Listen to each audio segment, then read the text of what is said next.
YouTube. So today I was kind of so one of my favorite things to do in my natal chart is to think about degree placements. So like I have natal Mars at 7 degrees in my 12th house. My dad was incarcerated when I was 7. I have Saturn in Capricorn in my 5th house at 10 degrees. When I was 10 years old, my grandpa had a stroke and we had to spend every day at the hospital. My entire life changed. Everything flipped and I had to become super responsible. Shit like that, right? Like I could go on and on and on and on. So, I with this new moon at 12 degrees Scorpio, and I have natal Pluto at 12 degrees Scorpio, I was really sitting here pondering so much stuff that happened to me when I was 12, because literally, like, Pluto in the 3rd house, like my grandpa who I lived with from like the age of 4 on up passed away, and everything was transformed. I became super independent and forming this like functioning bond with my siblings at the age of 12, and my entire scope of how I was and how life was changed. It transformed. Astrology is such a beautiful language. Anyways, digressing. So this is in opposition to my natal moon at 6 years old, or at 6 degrees Taurus. Sorry, smoking. But I saw this got me to thinking like, okay, well, what was I doing at 6 years old? So it led me to this story.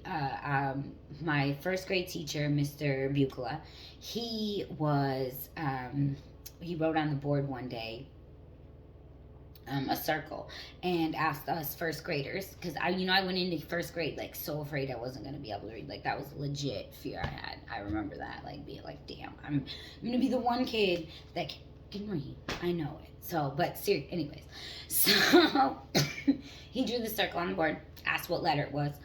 Everyone's like, oh. He's like, how'd you know? Oh, this girl's like, well, because you asked what letter, you didn't say what number.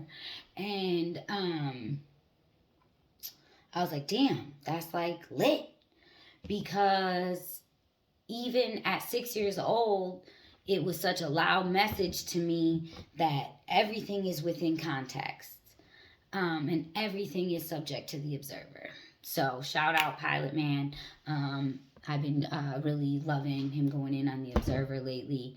And also, just excited about this new moon because it's really been transforming for me internally. I think that sometimes there's so much stuff going on subconsciously that we haven't addressed, that when we do unpack it all, it can really just come like a huge wave. But certainly just grabbing on to life rafts in these emotional currents that come and go, and trying to understand that, like, birth of something new is also death of something old, always. So anyways, happy Scorpio season. I keep trying to tell my daughter that spooky season isn't over on November 1st. And I'm sad I'm seeing all these fucking Christmas trees up, but yeah. Have a good day, YouTube.